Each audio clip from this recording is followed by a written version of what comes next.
Welcome to Manasi Solutions. Special functions എന്ന ടോപ്പിക്കിലെ third class ആണത്. First ക്ലാസ്സിൽ നമ്മൾ ഫാക്ടോറിയൽ ഫംഗ്ഷനും ഗാമ ഫംഗ്ഷനും ഡിഫൈൻ ചെയ്തു and also discussed about the relation between gamma function and factorial function. Second ക്ലാസ്സിൽ നമ്മൾ ഗാമ ഫംഗ്ഷനിലുള്ള സം പ്രോബ്ലംസ് വർക്ക്ഔട്ട് ചെയ്തു and in this class we are going to define this gamma function for negative numbers and also we will define beta function. Okay, so let's start. നമ്മൾ ഈ gamma function എന്ന് പറയുന്നത് positive വാല്യൂസിലായിരുന്നു define ചെയ്തിട്ടുണ്ടായിരുന്നത് and P less than equal to 0 ആവുന്നേരം അത് എങ്ങനെയാണ് എന്താണ് ഡിഫൈൻ ചെയ്യാൻ പറ്റുമോ ഡിഫൈൻഡ് ആണോ അല്ലയോ എന്നതൊന്നും നോക്കിയിട്ടില്ല. സോ ഇപ്പം നമ്മൾ ആ ഒരു കാര്യമാണ് ഡിസ്കസ് ചെയ്യാൻ പോകുന്നത്. For P less than equal to 0 gamma of P defined ആണോ, നമുക്ക് അതിന് വാല്യൂ കണ്ടെത്താൻ കഴിയുമോ എന്നതാണ് ഇനി ചെക്ക് ചെയ്യുന്നത്.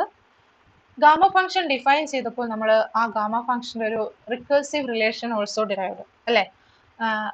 റിക്കേഴ്സീവ് റിലേഷൻ എന്തായിരുന്നു? Gamma of P plus 1 is equal to P into gamma of P എന്നായിരുന്നു നമ്മൾ ഡിറൈവ് ചെയ്ത് വെച്ചിട്ടുണ്ടായിരുന്നത്. ഈ റിലേഷനിൽ നിന്ന് നമ്മൾക്ക് എന്ത് പറയാം? Gamma of P is equal to 1/p into gamma of P plus 1 എന്ന് പറയാം. സോ ഈ ഒരു റിലേഷൻ വെച്ചിട്ട് സം നെഗറ്റീവ് വാല്യൂസിന് നമുക്ക് ഗാമ ഫംഗ്ഷൻ വാല്യൂ കണ്ടെത്താൻ പറ്റുന്നതാണ്. For example consider p is equal to -0.3. Then ഈ ഒരു റിലേഷൻ വെച്ചിട്ട് നമ്മൾക്ക് എന്ത് വരും? Gamma of -0.3 is equal to 1/-0.3 into gamma of -0.3 plus 1 എന്ന് വരും അല്ലേ. ആൻഡ് -0.3 പ്ലസ് 1 എന്തിന് ഈക്വൽ ആണ്? 0.7 ഈക്വൽ ആണ്. So which is equal to -1/0.3 into gamma of 0.7 എന്ന് വന്നു. ആൻഡ് ഗാമ ഓഫ് 0.7 വാല്യൂ കണ്ടെത്താൻ നമുക്കറിയാം അല്ലേ. സോ ഗാമ ഓഫ് -0.3 എന്ന് പറയുന്നത് എന്തിന് ഈക്വൽ ആണ്? Which is equal to -1/0.3 into gamma of 0.7. ഇനി 0 p ഈക്വൽ ടു 0യിൽ ഡിഫൈൻഡ് ആണോ ആൻഡ് നെഗറ്റീവ് ഇൻഡിജേഴ്സിൽ ഡിഫൈൻഡ് ആണോ എന്നത് നോക്കാം. ഈ ഒരു ഗാമ ഫംഗ്ഷൻ 0യിലും നെഗറ്റീവ് ഇൻഡിജേഴ്സിലും ഡിഫൈൻഡ് അല്ല. അതിന് കാര്യം എന്താണെന്ന് വെച്ചാൽ ഈ റിലേഷൻ റിക്കേഴ്സീവ് റിലേഷൻ കൺസിഡർ ചെയ്യാം. ഗാമ ഓഫ് പി എന്ന് പറയുന്നത് എന്ത് വരും? 1/p into gamma of p plus 1 എന്ന് വരും അല്ലേ. And as P tending to 0, P 0ലോട്ട് മൂവ് ചെയ്യുമ്പോൾ 1/p എങ്ങോട്ടാണ് മൂവ് ചെയ്യുന്നത്? ഇൻഫിനിറ്റിയിലോട്ടാണ് മൂവ് ചെയ്യുന്നത്. സോ ഈ ടേം എങ്ങോട്ട് മൂവ് ചെയ്യും? ഇൻഫിനിറ്റിയിലോട്ട് മൂവ് ചെയ്യും. ഗാമ ഓഫ് പി എന്ന് പറയുന്നത് എങ്ങോട്ട് മൂവ് ചെയ്യും? ഇൻഫിനിറ്റിയിലോട്ട്. As P tending to 0. So p equal to 0യിൽ എന്തല്ല നമ്മൾക്ക് ഗാമ ഫംഗ്ഷൻ വാല്യൂ കണ്ടെത്താൻ കഴിയുന്നതല്ല. ഇതുപോലെ തന്നെ നമ്മൾക്ക് നെഗറ്റീവ് ഇൻഡിജേഴ്സ് എടുക്കുന്നേരം ഈ സെയിം ഇക്വേഷൻ കൺസിഡർ ചെയ്ത് കഴിഞ്ഞാൽ നമ്മൾക്ക് എന്താണ് ഈ ഒരു വാല്യൂ ഇൻഫിനിറ്റിയിലോട്ട് മൂവ് ചെയ്യുന്നതായിട്ട് കാണാം. സോ എന്താണ് ഗാമ ഫംഗ്ഷൻ നെഗറ്റീവ് ഇൻഡിജേഴ്സിലോ 0ലോ ഡിഫൈൻഡ് അല്ല. ഓക്കെ, ഇനി നെക്സ്റ്റ് ഗാമ ഫംഗ്ഷൻസ് നെഗറ്റീവ് നമ്പേഴ്സിൽ നമ്മൾ ഡിഫൈൻ ചെയ്തു. ആ ഒരു റിക്കേഴ്സീവ് റിലേഷൻ വെച്ചിട്ട് നമ്മൾക്ക് ഗാമ ഫംഗ്ഷൻ വാല്യൂ കണ്ടെത്താൻ കഴിയുന്നതാണ്. And after that we are going to derive some formulas involving gamma functions. Okay, before that consider gamma of 1/2.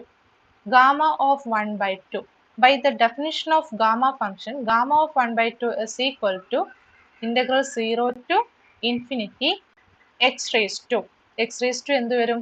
p minus 1 അല്ലേ വരേണ്ടത്. അപ്പം എന്താണ് 1/2 minus 1 e raised to minus x dx. x raised to 1/2 minus 1 എന്ന് പറയുന്നത് x raised to minus 1/2 എന്ന് വരും. അതായത് integral 0 to infinity 1/√x എന്ന് വരും അല്ലേ. e raised to minus x dx. Okay, ഇനി ഇത് നമ്മൾക്ക് ഈ ഒരു ഇന്റഗ്രൽ വാല്യൂ എന്താണ് എന്ന് നമ്മൾ ഇന്റഗ്രേറ്റ് ചെയ്തെടുക്കാൻ പോവുകയാണ്. അതിനുവേണ്ടി ഞാൻ എന്ത് ചെയ്തു എന്ന് വെച്ചാൽ സപ്പോസ് ഞാൻ ടി വെച്ചിട്ട് എഴുതുന്നത് കുറച്ച് യൂസസ് ഉള്ളത് കൊണ്ട് എക്സിന് പകരം ടി എടുക്കുന്നതേ ഉള്ളൂ. റെപ്രസെന്റ് ചെയ്യുന്ന ടേം ഒന്ന് മാറ്റി പിടിക്കുന്നു എന്നേ ഉള്ളൂ. T raise to 1/2 minus 1 E raise to minus T D T, അതായത് 1/√t e raised to minus t dt. Okay, now let t equal to y square. then dt, what is dt? dt by dy എന്ത് വരും? which is equal to 2y, y square ന dt by dy. with respect to y യിലെ derivative കണ്ടു കഴിഞ്ഞാൽ എന്ത് വരും? 2y എന്ന് വരും. അതായത് dt is equal to 2y dy. Okay, ഇനി നമ്മൾ ഈ കിട്ടിയിരിക്കുന്ന കാര്യങ്ങൾ ഇന്റഗ്രൽ ഇട്ട് കൊടുക്കുന്നു. അതിന് മുൻപേ t ഈക്വൽ ടു 0 ആണെങ്കിൽ y എന്തായിരിക്കും? 0 ആയിരിക്കും. t ഈക്വൽ ടു ഇൻഫിനിറ്റി ആണെങ്കിൽ y എന്തായിരിക്കും? ഇൻഫിനിറ്റി ആയിരിക്കും. ഇതിൽ വെച്ച് തന്നെ നമുക്ക് കണ്ടുപിടിക്കാൻ പറ്റും. Now consider gamma of 1/2. അതെന്തായി തീരും? Integral 0 to infinity 1 by t equal to y square ആണ്. സോ റൂട്ട് t എന്തായി? റൂട്ട് ഓഫ് y സ്ക്വയർ എന്ന് വരും. So y e raised to minus y square dt എന്ന് പറയുന്നത് എന്താണ്? 2y dy. ആൻഡ് ഈ ഒരു വൈയും വൈയും ക്യാൻസൽ ആവും. 2 കോൺസ്റ്റന്റ് ആയതുകൊണ്ട് നമുക്ക് ഇന്റഗ്രലിന്റെ പുറത്തോട്ട് എടുക്കാം. So 2 into e raised to minus y square dy എന്ന് കിട്ടി. ഓക്കെ, ഞാൻ ഇതിനൊന്ന് എടുത്തെഴുതുന്നു. എന്താ കിട്ടിയത്? Gamma of 1/2 is equal to 2 into integral 0 to infinity e raised to minus y square dy. Okay, ഞാൻ y is equal to x എന്ന് എടുത്തു. ആ വേരിയബിൾ ഒന്ന് മാറ്റി, അത്രേ ഉള്ളൂ. 1/2 is equal to 2 into integral 0 to infinity e raised to minus x square dx എന്ന് വരും. Equation number 1, equation number 2. Then equation number 1 into equation number 2 implies gamma of 1/2 square. അല്ലെ, ലെഫ്റ്റ് ഹാൻഡ് സൈഡിൽ ഇത് രണ്ടും കൂടി പ്രൊഡക്റ്റ് എടുത്തു കഴിഞ്ഞാൽ gamma of 1/2 square which is equal to 2 into 2 4 integral 0 to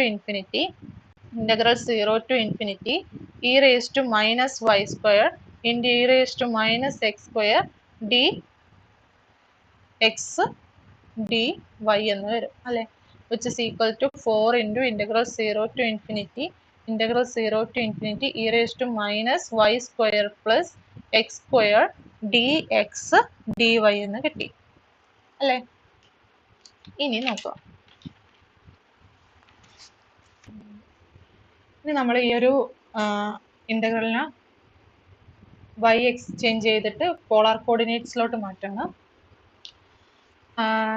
where y is equal to r sin theta and x is equal to r cos theta എന്ന് choose ചെയ്ത് കഴിഞ്ഞാൽ as x y varies from 0 to infinity, r varies from 0 to infinity, implies r varies from 0 to infinity, and theta varies from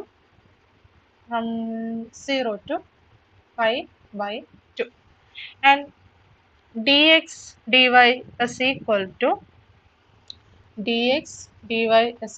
to r dr d theta. അങ്ങനെയാണെങ്കിൽ ഈ integral എന്തായി തീരും? which is equal to 4 into integral 0 to pi by 2 integral 0 to infinity e raised to, ഇവിടെ y is equal r sin theta, x is equal to r cos theta, then y square plus x square എന്തായിരിക്കും? which is equal to r square sin square theta plus r square cos square theta is equal to r square into sin square theta plus cos square theta എന്ന് വരും. and which is equal to എന്താണ്?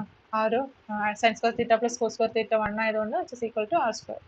so e raised to minus r square r dr d theta എന്ന് വരും അല്ലേ. ഇനി which is equal to 4 into integral 0 to pi by 2. നമ്മൾ first integral evaluate ചെയ്തെടുക്കണം. integral 0 to infinity e raised to minus r square r dr d theta. okay, ഇനി ഇതിൽ ഈ ഒരു ഇന്റഗ്രൽ കൺസിഡർ ചെയ്യും. integral 0 to infinity e raised to minus r square r dr. ഇതിൽ let u is equal to r square, then du is equal to what? du is equal to 2r dr, and which implies 1/2 du is equal to r dr എന്ന് കിട്ടും. Okay, then അത് ഈ ഒരു integral കൊടുത്തു കഴിഞ്ഞാൽ എന്താണ്? integral 0 to infinity s R varies from 0 to infinity, U also varies from 0 to infinity. So which is equal to integral 0 to infinity e raised to minus u 1/2 du എന്ന് വന്നു, which is equal to 1/2 into integral 0 to infinity e raised to minus u du.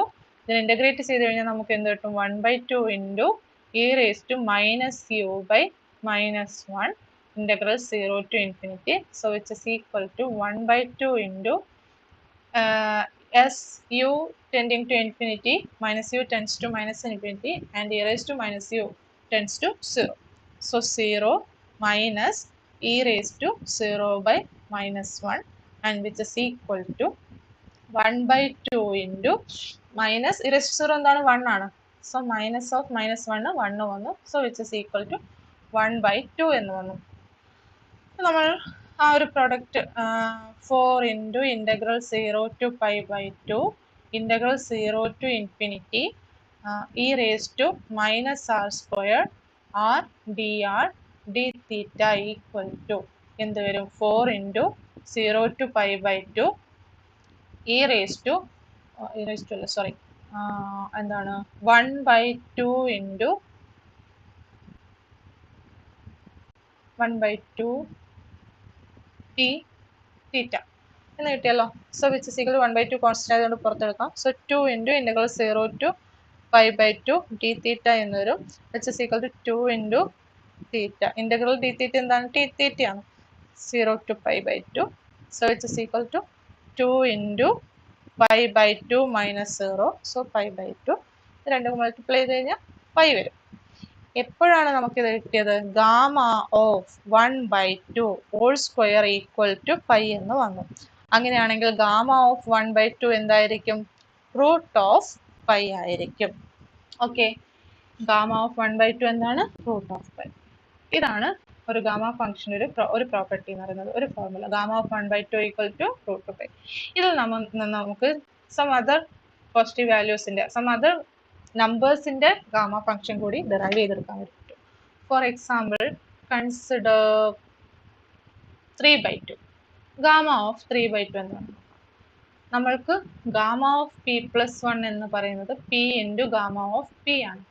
3/2 നമ്മൾക്ക് എങ്ങനെ എഴുതാം? 1 + 1/2 എന്ന് എഴുതാം. So which is equal to എന്താണ്? 1/2 into gamma of 1/2 and which is equal to എന്തൊരു 1/2 into root pi. So എന്ത് കിട്ടി? Root pi by 2 എന്ന് കിട്ടി. അതുപോലെ നമുക്ക് എന്താണ്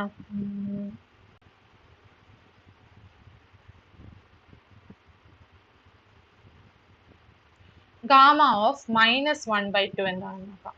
ഗാമ ഓഫ് -1/2 നമുക്ക് നെഗറ്റീവ് നമ്പേഴ്സ് എടുക്കുന്നേരം നമ്മൾ എങ്ങനെയാണ്? റിക്കേഴ്സീവ് റിലേഷൻ ആണ് യൂസ് ചെയ്യുന്നത് അല്ലേ? ഗാമ ഓഫ് പി എന്ന് പറയുന്നത് P into 1/p into gamma of p + 1 ആണ്. അപ്പോൾ ഇതെന്ത് വരും? -1/-1/2 ഇൻറ്റു -1/2 + 1 എന്താണ്? 1/2 ആണ്. സോ ഗാമ ഓഫ് 1/2 എന്ന് വന്നു. ഇനി 1/-1/2 എന്ന് പറയുന്നത് -2 ഇൻറ്റു ഗാമ ഓഫ് 1/2 എന്താണ്? Root pi. So -2 root pi ആണ് -1/2. ഇതുപോലെ നമുക്ക് ഈ ഒരു റിലേഷൻ, ഈ ഒരു പ്രോപ്പർട്ടി വെച്ചിട്ട്, ഈ ഒരു ഫോർമുല വെച്ചിട്ട് സം അതർ വാല്യൂസിന്റെയും ഗാമ വാല്യൂ കണ്ടുപിടിക്കാൻ സാധിക്കുന്നതാണ്. ഓക്കെ, ഒരു റിലേഷൻ കൂടിയുണ്ട്. അതെന്താണെന്ന് വെച്ചാൽ നമുക്ക് gamma of p into gamma of 1 is equal to pi by sine pi p. Okay, എന്താണ്? Pi by sine pi p. Gamma of p into gamma of 1 minus p എന്ന് പറയുന്ന പ്രൊഡക്റ്റ് എടുത്തു കഴിഞ്ഞാൽ നമുക്ക് എന്താണ് കിട്ടുക? Pi by sine pi p. Okay, ഈ relation വെച്ചിട്ടും നമ്മൾക്ക് എന്താണ് ഈ ഒരു വാല്യൂ, ഈ ഒരു പ്രോപ്പർട്ടി കണ്ടെത്താൻ പറ്റും. പി ഈക്വൽ ടു 1/2 ചൂസ് ചെയ്ത് കഴിഞ്ഞാൽ gamma of 1/2 into gamma of 1 minus 1/2 എന്താണ്? 1/2 is equal to pi by sine pi by 2 എന്ന് വരും. സൈൻ പൈ ബൈ 2 1 ആണ്. So gamma of 1/2 whole square എന്ന് പറയുന്നത് എന്ത് വന്നു? പൈ വന്നു. സോ ഗാമ ഓഫ് 1/2 എന്ന് പറയുന്നത് റൂട്ട് പൈ വന്നു. ഓക്കെ, ജസ്റ്റ് നിങ്ങളൊന്ന് ഓർത്ത് വെച്ചേച്ചാൽ മതി. ഇങ്ങനെ ഒരു റിലേഷൻ ഉണ്ട്. ഈ റിലേഷൻ യൂസ് ചെയ്തിട്ട് ഏതെങ്കിലും ഒരു വാല്യൂവിന്റെ ഇതുപോലെ ഇപ്പൊ 1/2ന്റെ ഗാമ വാല്യൂ കണ്ടെത്താൻ പറയുന്ന കണക്ക് ഏതെങ്കിലും ഒരു വാല്യൂടെ ഗാമ വാല്യൂ ഏതെങ്കിലും ഒരു നമ്പറിന്റെ ഗാമ വാല്യൂ കണ്ടെത്താൻ പറയുക വെച്ചാൽ ചിലപ്പോൾ നമുക്ക് ഈ റിലേഷൻ അപ്ലൈ ചെയ്തിട്ട് കണ്ടെത്താൻ സാധിക്കും.